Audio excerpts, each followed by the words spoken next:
Good morning, everyone, and welcome to the Drums webinar with Tealium on increasing brand trust, 7 key views consumers have on their data. I'm Sarah Barber from the Drum, and I'll be your host for today, and I'm joined by Lindsay McEwan, VP and Managing Director EMEA at Tealium. We'll get an opportunity to explore changes in the data landscape, look at the 7 key findings from consumers, and how to transform these into actions to inform strategy for the future. Here at the Drum, we love to run an interactive webinar, so please feel free to write any questions in the chat box on the side of your screen, and we'll do our best to try and answer them at the end. So without further ado, I'll hand over to Lindsay. Thank you, Sarah. You're welcome. Morning, ladies and gentlemen. I think this morning, really what we wanted to try and do was give an updated view as to how the concepts of data are being treated by consumers. And we partnered with an organization, a great partner of ours called Data IQ in the Drum, and asked over 10,000 people in the marketplace some of their opinions on how the impact of both storing personal data, the curation of data, and how data was used by businesses to understand and interact with who we are as an organization. And I think some of the feedback was quite interesting. So let's have a look at first the state of the market before we actually go in to look at the feedback itself.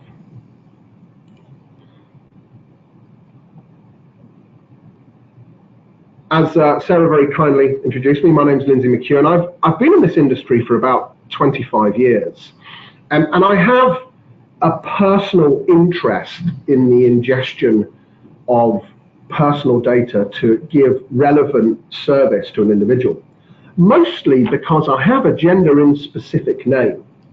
And I've spent my life being interacted with by brands in a way that's not gender-specific, which is weird, because as a consumer in a modern environment, one would expect to understand my behaviors, interest, and interactions, and be able to offer me content, products, and brands relevant to, at a minimum, my gender. Guess what? That doesn't happen. I have more ladies' handbag catalogs than the world could possibly imagine. And still, after 25 years of preaching constantly about the requirements of organizations to understand how consumers interact with them, I am still surprised that in 2019, people still can't get the gender right. So let's look at today's agenda. We're going to talk about some of the changes that are affecting the data landscape. And then I'm going to give you some feedback from what the consumers who we asked some big questions to said to us. Give you some practical steps in my mind as to how you as organizations or consumers can interact better with data, earn more trust, and get a better service from the people that you work with in the industry. To understand the research that we have, we asked, as I said, about 10,000 people a series of questions around 4 key areas. The concept of mobile and digital. The world of data has changed from simply tag management, understanding a click stream of how people interact with your digital estates, to we carry a smartphone with us wherever we go. It gives us more relevance. It gives us more accuracy. And we asked all these 10,000 people questions around their feelings about being tracked, their feelings about data, their understandings of the protections that were available for consumers in the modern marketplace. So, what did they say? Well, we all know, 25th of May 2018, last year, the panacea to all data problems came at us, the General Data Protection Regulation.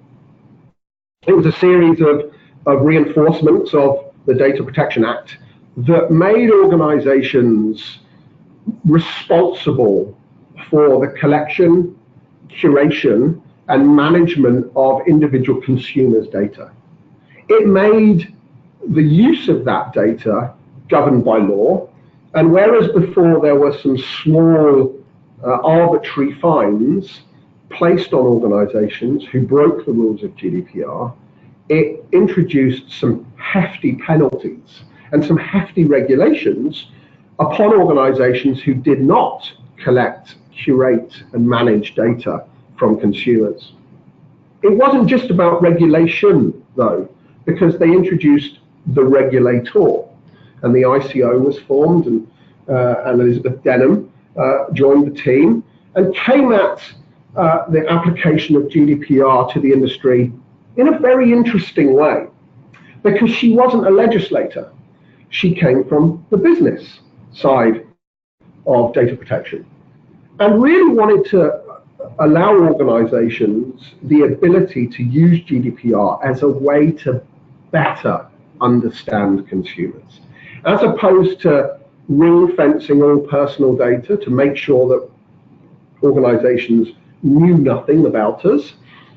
It's obvious as we move forward in a modern society, I want businesses to know more about me, because as we talked in my introduction, I want to make sure that organizations who I interact with give me relevant goods and services based on my interests. If I'm a young millennial, I have a very short attention span when it comes to brands. And I expect the very small amount of events that I have with organizations to be captured, interrogated in real time, and I expect service to be given to me based on how I interact with those brands. And if I don't get it, I will move brand immediately.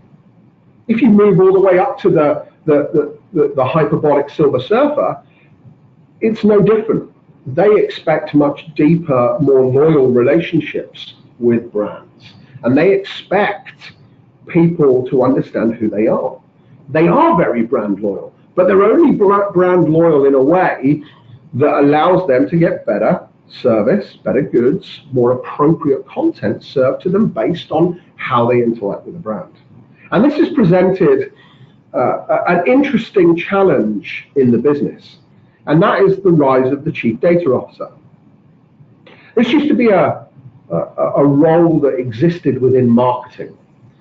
More and more I am seeing the data officer truly be a chief data officer, someone who sits in the executive team, and it's not just about ensuring that relevant products are offered to people, but more about understanding how consumers interact with a brand, understanding how to build a data strategy in a modern environment, and being part of the executive team that builds that strategy in order to make sure that democratization and collection of data inside organizations is cross-silo.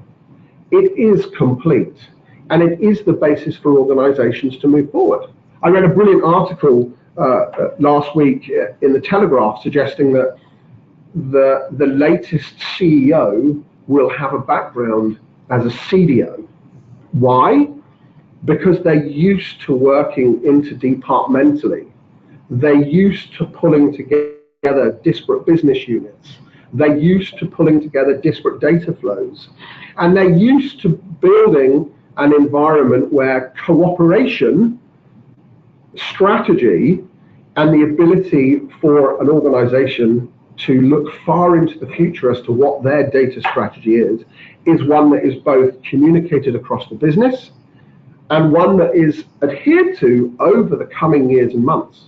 It's not good enough just to collect it safely anymore. There has to be a strategy, there has to be a reason, and there has to be a value exchange between businesses and consumers. Why do you want my data? What do you want it for? And what are you going to give me in riposte to me giving you data? I think there's an opportunity for businesses to put a kite mark on the side of their organization that shows that if you give me good quality data, that we can provide a data strategy that shows you what you can get for the provision of personal data. I think it's a competitive advantage now. And these group of men and women who are here to build the future of how organizations interact with data face consistent challenges to make sure that data is not just collected safely, but used maturely and safely and responsibly. And at the end of it, consumers, we get something back from the consumption and calculation of those data pieces. Amazingly, organizations as well are collecting a huge amount of data within their environments. It's not just data that they're using. 3 years ago, the term dark data started to appear in data flows, and this is constant data that's sometimes collected by organizations without them knowing it. Collected from sensors, collected from devices that exist on their network, or even applications that are used to help organizations approach their consumers. Think about how this will explode as the Internet of Things slowly grows. Think about when all these fitness devices that we constantly wear about ourselves, telling us that we sleep too little, work too hard, and don't exercise enough. Think about when those organizations are collecting that data and sharing it with healthcare providers. What happens when your GP is using preventative medicine? We saw the NHS release a huge article about introducing a funding stream into predictive healthcare.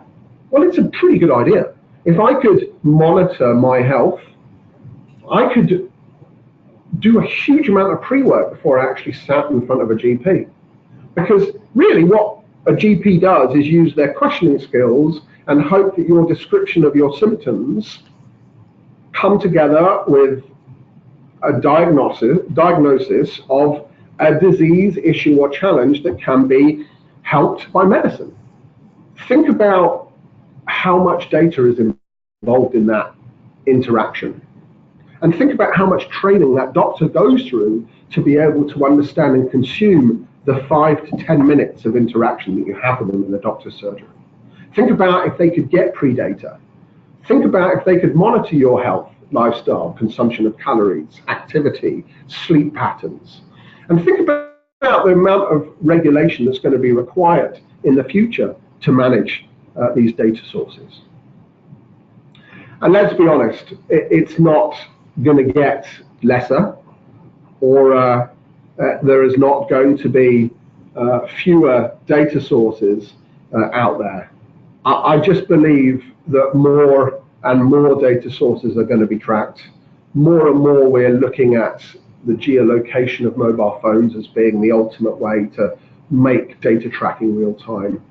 And whether or not you believe that the fourth industrial revolution and automation is upon us, and whether or not you believe that, as Deloitte would say, 1 billion people will be out of work, will not be unemployed but unemployable because of the application of automation in the industry.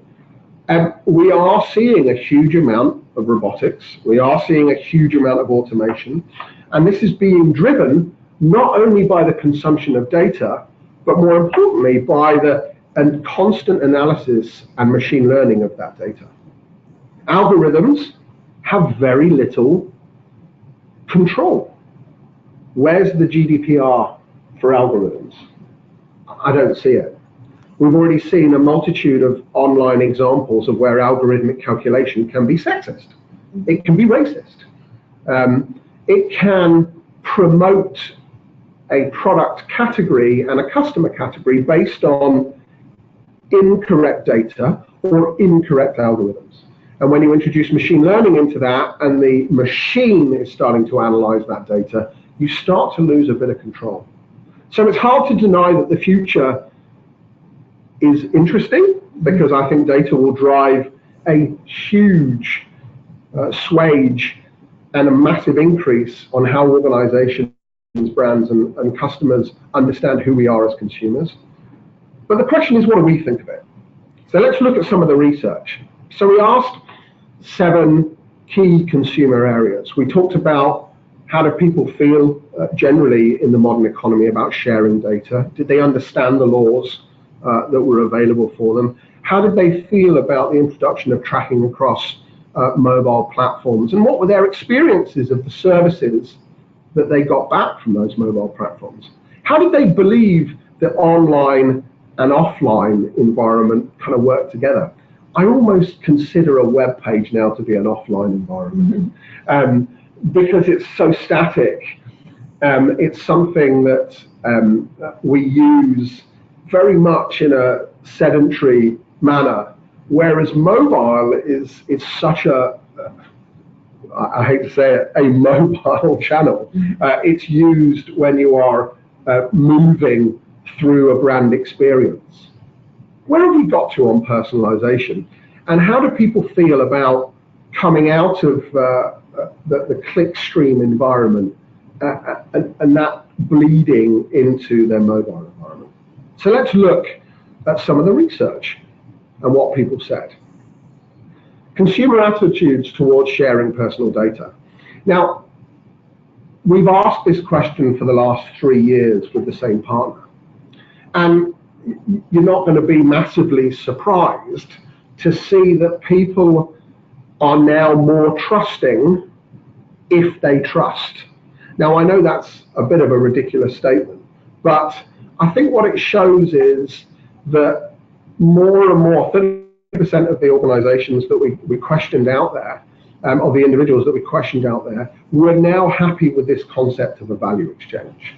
They would, if they believed they trusted a business and had a trusted relationship and that business curated their data well, they would be happy to share. People are less and less cautious. People prefer less and less not to share their personal data. Now, there's nothing inspirational in these questions, and I'd expect you all to see the attitude towards sharing personal data increase. But I think what was very interesting is we found that a third of the people that we questioned, they were regularly reviewing the personal information that brands had available to them. Instead of just trusting that brands had the right data on them, we were seeing that subject access requests are on the increase because the vehicle in which people can use to get an SAR is much simpler. And weirdly, a lot of the legislators believe that just removing that £10 charge for a subject access request trebled the amount of subject access requests that they got, just because the physical barrier of a fee to find out what an organization knew about you had been taken away. I advise you all to have a look. My subject access request on Google was quite literally the most terrifying thing I've ever seen. Not only did my children not speak to me for 3 days because it slowed down the internet dramatically in my house as I downloaded a petabyte of data that Google knew about me, but it was remarkable the depth of data that organizations out there had about me and my interactions. Have a look. It's very interesting, Sarah. So, it's about brand trust, right? It's about your ability to provide transparency to consumers. It's about showing consumers in a granular fashion how you use their data. It's about ensuring that those traceable pathways, i.e. where do we collect it, where do we store it, what do we use it for, how do we crunch algorithms using your data set. The more transparency that you can show consumers around what you do with their data, the more comfortable they will be within that brand trust piece. Remember, 50% of consumers take time to still read the granular consent details on that first consent document that you're presented with on any web page or any mobile app. Yeah. It's really interesting on the previous slide as well that no one said that they don't care, which just shows that everyone cares in some way, shape or form. It's such a huge move in the market, Sarah, that people, they know it's happening now. And what I'm really pleased about is somebody who works in data is that shift has taken place. Yeah. People are comfortable. remember my story about my gender in specific product offerings. Imagine how comfortable I am now that people actually get my gender right when I'm sharing their personal data with them. Revolutionary. Evolutionary, one would hope. So the next question we asked is how aware, or how is their awareness increased around the legislation, the regulator, and the regulations that exist under GDPR and can help people? Well, again, you're not surprised. Very few people had not heard anything about GDPR. There was a huge amount of press coverage. There was a large amount of online exposure of organizations who had fallen foul of the regulator. And I'm still waiting for Mrs. Denham to take a big scalp in the marketplace. We've seen a lot of organizations take data protection fiercely forward. We saw a very well-known pub chain in the UK deal with GDPR by completely deleting the contactable database that they had inside their organization. They were so afraid of the leakage that they had inside their organization, it was easier for them to start again. So I think that the market is now aware. I don't think that there's many people out there who are interested in this subject, who from 2017 to 2018 and now into 2019 don't understand that there is protection out there for them as consumers. When we questioned our environment, a quarter were completely aware about their digital rights. They were completely aware about the vehicles that they had to recompense any breakages in a trusted environment between people.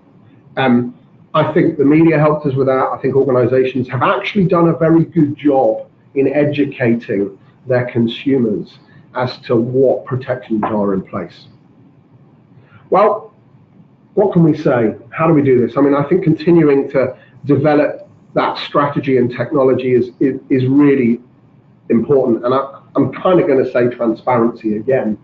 And it's a theme that I'm going to continually ache on about in this. If you're not providing good granular consent mechanisms for consumers, and if you're not showing them what you're doing with their online data and how you track them, you're going to become unstuck. Because in our research, 20% of brands, of people that were questioned, would say they would actively avoid organizations that didn't offer them the choice to track or not to track, or at least give a level of granularity that kept them comfortable with what they were being tracked in and tracked about. Technology exists out there to help organizations do this. Organizations like mine and other organizations out there build tools that allow organizations to build a curated, safe environment to make sure that at the data capture level, people are consenting to the capture of that data. Mobile, digital, this is, I think, where the real world is starting to change. And when I asked this question back in 2016, 2017, when we talked about the attitudes towards mobile and digital tracking, there was a huge amount of the population that were very aware of GDPR, but were uncomfortable and untrusting in the way that organizations track them on mobile. And I think now, as the propagation of mobiles into branding appears, I think people are now more trusting. I'm really pleased to see that the trusting piece is now such a wide part of the community. But again, they were trusting as long as organizations gave them a choice around being tracked on a mobile estate. Again, over half the consumers that we asked still considered their digital privacy to be incredibly important to them. People understand the value of their data now. I saw an article in an investment magazine where a group of tier 1 high net worth individuals have got together and formed a data cooperative, and they now sell their personal data to large organizations. If I want to sell someone a yacht or a jet, there's probably only a very small collective of people that would be interested in that kind of purchase. And they now understand the value of their data and their communication. Yeah. So they're now selling that back to high net worth businesses. And people understand the value, and they understand that it's very important and very valuable to businesses. It's about choice and education again. It's about showing people what is viable for them as individuals based on how data is shared. I know I've said it before, but it's about transparency. It's about giving the people, the consumers, the ability to opt out, not just opt in. And it's about allowing the consumer to be in control of their brand loyalty and their interaction with brands. Think about it. Google made $1 trillion business operating on the back of something that was free, our data. And as you move towards the model inside organizations where you use data, think about how important your consumers place upon the value of their personal data, and make sure they understand how you use it effectively. Consumer experience of motor and data-driven services. Now, again, an interesting world, a world where we've seen an overtake of digital to mobile for the first time. Now people interact with brands on mobile platforms much more than they do in the digital estate. Remember earlier when I talked about that offline experience is almost, I mean, how many of us use our web-based banking tool nowadays? I'm pretty sure I couldn't tell you what my password was to log into my online banking. Why? Because I use my mobile app, because convenience is the key, because the combination of those two platforms now have pulled me away from my desktop. They've pulled me away from my iPad, and they've pulled me into this digital world because I need data as I need it. I need to consume it in a way that is relevant to me at the moment when I need it. That data's got to be proximate to me. Mm-hmm. And I've got to be able to, when I'm in a shop about to make an expensive purchase, before I can understand if I can make that purchase, I'm not going home and logging into my desktop. Mm-hmm. I'm pulling up a mobile application to understand. This gives organizations an interesting way to almost build a fourth cookie into the relationship that they have with consumers, because I know where you are now when you're requesting data. That's when we start to get into the scary world. Mm-hmm. I think geolocational serving of data starts to really evoke words like creepy, invasive, monitoring, big brother, big sister, whatever it may be, because we feel still, as we walk past a good or service, if somebody notices our location and pushes us a product recommendation based on our location, it's still a bit creepy. But you know what? People are worried about it. People are worried that adverts come from the digital world and follow them into the mobile world. They're still not comfortable with the separation of those two environments. You know, almost a third of the environment that we questioned around their experience between mobile and digital said that they genuinely worried that ads follow them from the desktop into their mobile environment and are constantly analyzing their location. Mm-hmm. So, how do you increase brand trust when you have this world which sometimes can be a little bit creepy? Well, again, it's that value exchange. It's ensuring that content consumed, content provided is truly based on the interests that that individual has identified as the drivers for them to consume content.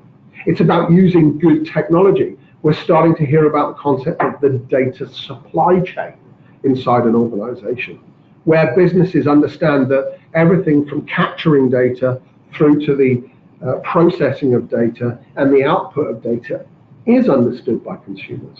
And there are technologies that exist out there that allow organizations to tightly control and build that curated environment so that personalization might actually offer us something that they've struggled to offer us for many, many years. I still don't feel as if personalization is anywhere near where it could be. I personally, they've just got my gender right. I mean, that, 25 years, we've just got my gender right. Brilliant. How about what I look at, when I look at it? When do I consume content? What times of the day do I consume what content? Yeah. When is my targeted ability to consume the right content? The world of television has got it right. You only need to have had a cold for the last few weeks, like myself, and seen the adverts that are served to the people that watch daytime TV. They're based on the identifiable third-party consumption of content. They're starting to get it right. I really hope that we as mobile providers can start to get it right. Businesses are really maturing as well. They really think that they've got these managed and optimized environments.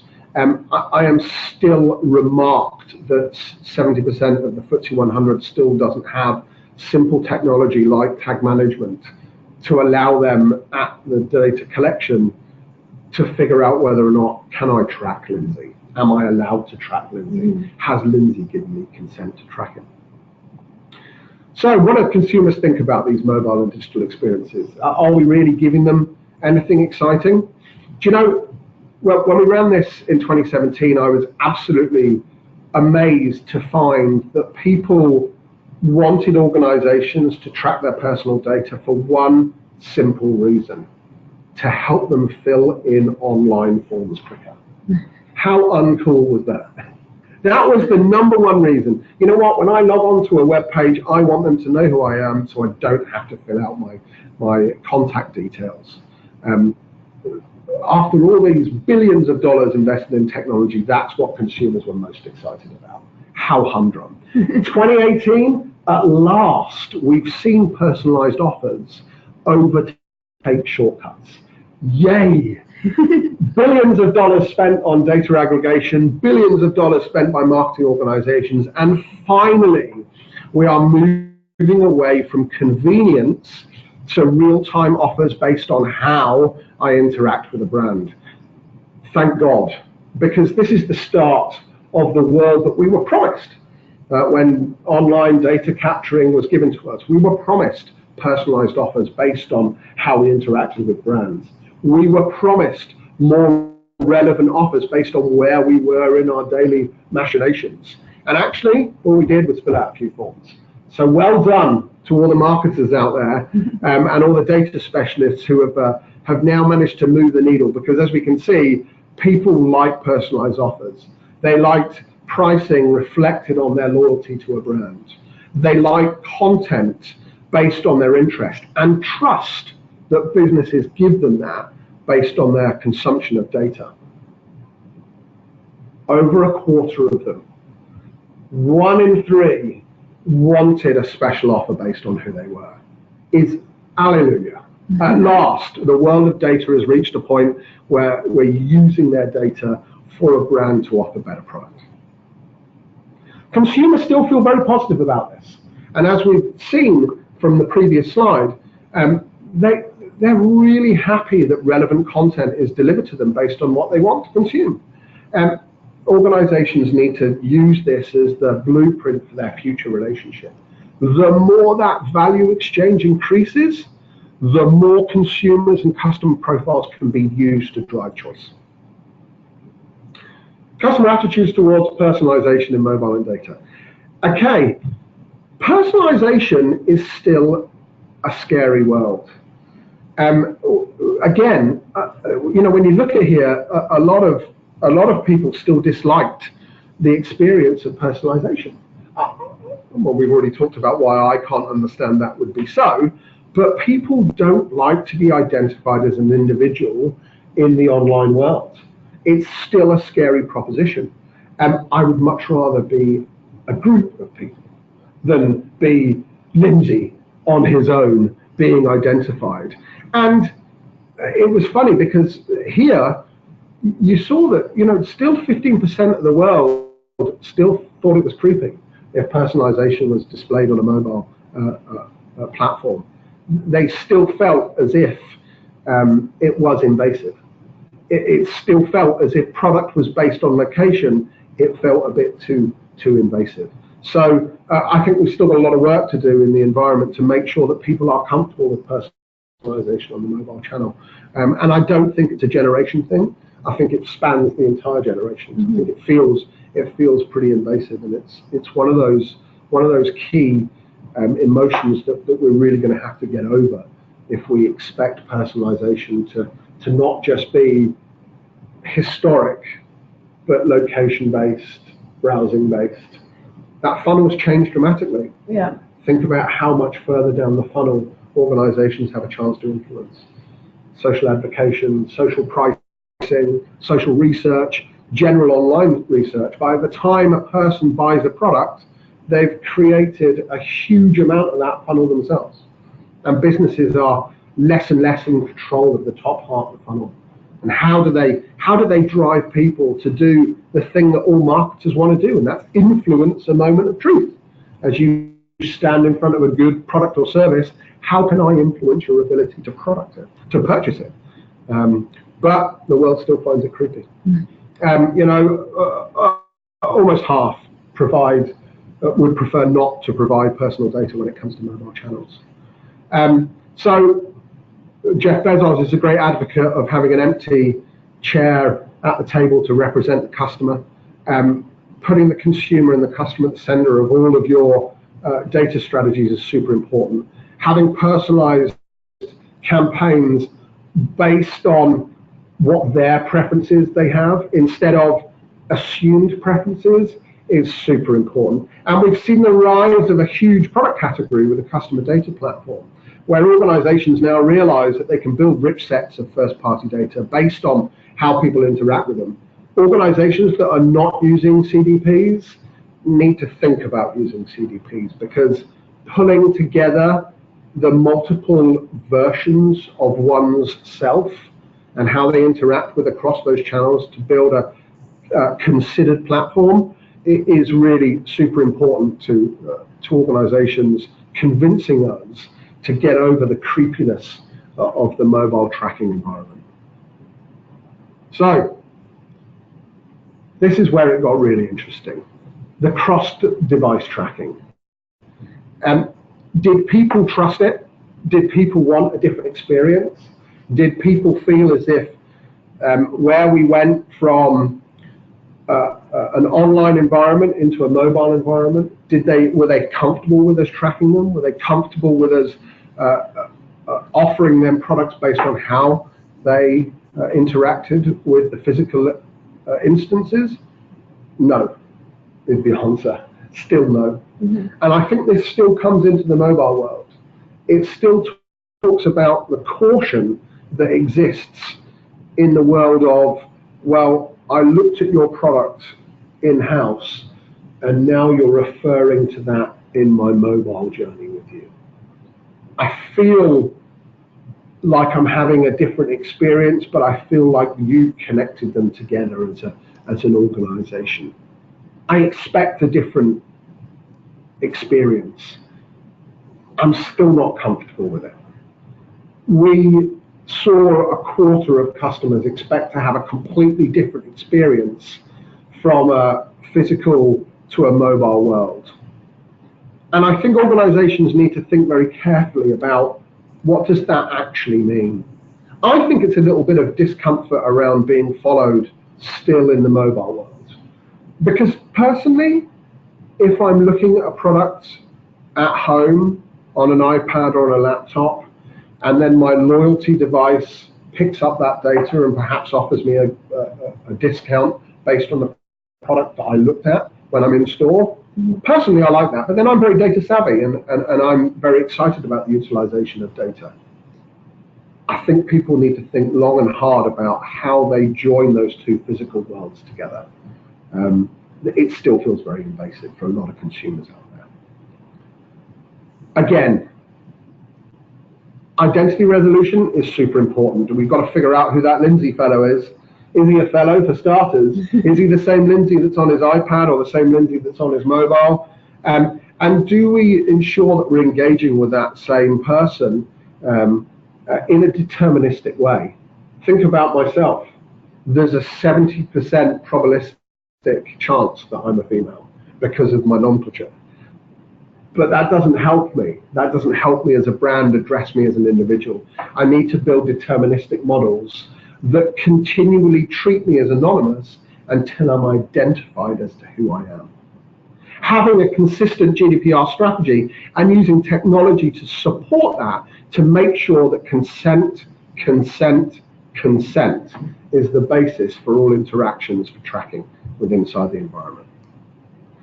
So to sum up, again, thank God there is a shift in consumer attitudes.